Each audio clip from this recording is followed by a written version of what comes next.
খালা খাবারটা খায় নিয়ে মা।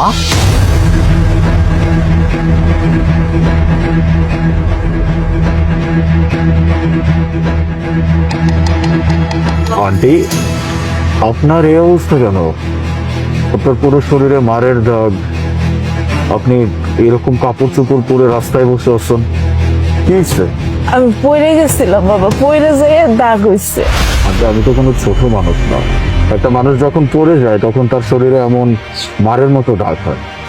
আপনি আমাকে বলতে পারেন, আপনি যদি আমাকে বলেন আপনার মনটাও হালকা হয়ে যাবে। কি আর কমু বাবা, আমার দুইটা পোলা।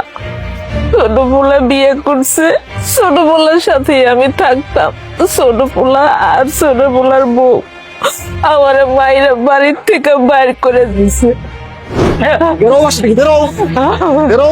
তোমাকে আর আমি এই বাসাতে রাখতে পারবো না। তোমার জন্য আমার ওয়াইফের সাথে প্রত্যেকটা দিন ঝগড়া হয়। আমি যা কামাই করি সবকিছু তোমার পেছনে নষ্ট হইতেছে। তুমি বেরো বাসা থেকে। কই যাবো বাজার? তুমি কই যাবা না যাবা এটাকে আমি ডিসাইড করবো? তোমার ইচ্ছা, তুমি রাস্তায় থাকবা, যাও।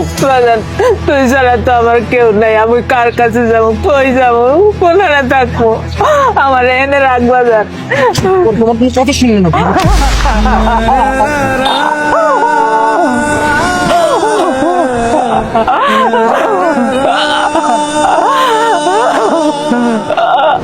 বাবা, আমার বড় পোলা তো বিদেশ থাকে।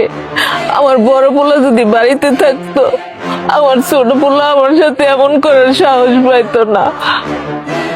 আমার পোলা নাই দেখে আজকে আমার ছোট পোলা আমার মায়ের বাড়ির থেকে বাইর করে দিছে, আর কইছে তুই কোনোদিন বাড়িতে আবি না, এই বাড়িতে তোর জায়গা নাই। আমি খালি আমার বড় পোলার অপেক্ষা করতেছি। আমার পোলায় দেশে আইলে আমার সাথে যে অন্যায় করছে এটার বিচার আমার পোলায় করব। আমি আল্লাহর উপরে ভরসা করে এখনো বইয়া আছি। আমার পোলা একদিন ফিরে আইবই। অবশ্যই ফিরবে মা, তোমার বড় ছেলে অবশ্যই ফিরবে। বাজার, তুই আসিস বাজার? মা, আমি কল্পনাও করতে পারতেছি না যে আমি তোমাকে এই অবস্থায় দেখি। আমি যতবার আপন রে জিজ্ঞেস করছি মা কোথায়, ও শুধু আমাকে একটা কথাই বলছে, তুমি নাকি কোন মাজারে গেছো তোমার কোন মানত রক্ষা করার জন্য। আমার মন সায় দিচ্ছিল। তো আমি যে তোমাকে এরকম একটা অবস্থায় দেখবো আমি চিন্তাও করতে পারি নাই মা। আমার মায়ের সাথে এত বড় একটা অন্যায় করছে আর আমি ওদেরকে ছেড়ে দিব? কখন হয়ে যাবো? তুমি ওঠো।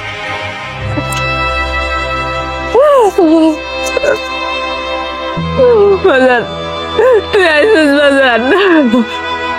না, তুমি চিন্তা করো না, তোমার বড় ছেলে চলে আসছে।